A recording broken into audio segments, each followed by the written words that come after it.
Automatic change over switch की fit करने की विधि। ऑटोमेटिक चेंज ओवर स्विच एक इलेक्ट्रोमैग्नेटिक उपकरण है जो कि आपकी इमारत के लोड को अपने आप आवश्यकता अनुसार मेन पावर या फिर जनरेटर के साथ जोड़ता है। ये स्विच ये सुनिश्चित करता है कि इमारत का लोड एक समय पर एक ही पावर सप्लाई से जुड़े। मेन पावर वापस लौटने पर यह जनरेटर को अपने आप बंद कर देता है। चेंज ओवर फिट करने का सबसे उचित स्थान बिजली मीटर के पास की जगह है। Caution: connections for stand by power to a buildings electrical system must be made by a qualified electrician only. The connections must isolate the generator power from mains power and must comply with all applicable laws and electrical codes. Warning: improper connections to a building's electrical system can allow electrical current from the main power to backfeed into the generator. When main power is restored, the generator may explode, burn or cause fires in the building's electrical system.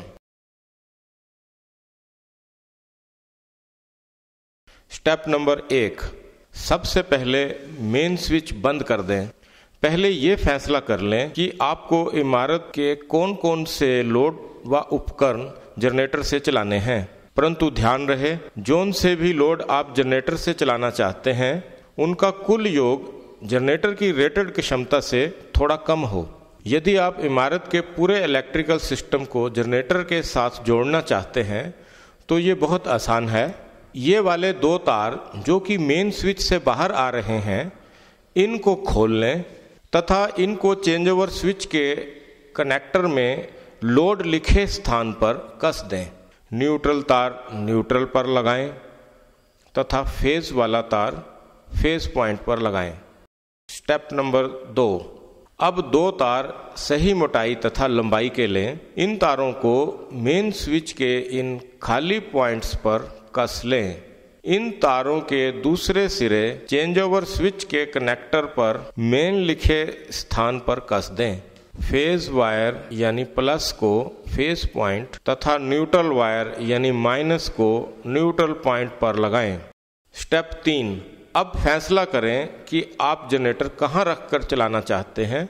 अब एक अच्छी quality तथा सही लंबाई की तार लें, उसके एक सिरे पर प्लग लगाएं। अब इस लीड के आउटपुट प्लग को जनरेटर के कंट्रोल पैनल में लगाएं तथा दूसरे सिरे के तार चेंज ओवर के कनेक्टर में जनरेटर लिखे स्थान पर कस दें। स्टेप 4, अब एक और सही लंबाई की लीड लें। इस लीड के जनरेटर वाले सिरे पर 2 पिन वाला मेल फीमेल प्लग तथा सॉकेट लगाएं।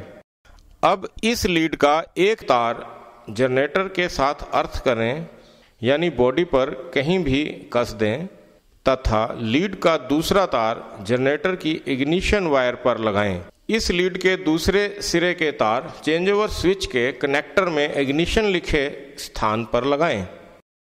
स्टेप 5, अब चेंज ओवर स्विच को बिजली मीटर के पास 4 मेटल पेचों से कस दें। अब जनरेटर स्टार्ट करें। जनरेटर के स्टार्ट होने पर पूरी इमारत में जनरेटर की बिजली आ जाएगी। जनरेटर का इमारत से कनेक्शन इसी चेंज ओवर के माध्यम से है। अब मेन स्विच को ऑन करें। क्योंकि अभी मेन पावर सप्लाई आ रही है इसलिए जनरेटर एकदम बंद हो जाएगा। जनरेटर बंद होने के बाद इमारत को बिजली मेन पावर से चेंज ओवर स्विच के माध्यम से प्राप्त हो रही है। इस टेस्ट से ये पता चलता है कि ऑटोमेटिक चेंज ओवर स्विच ठीक से फिट हो गया है।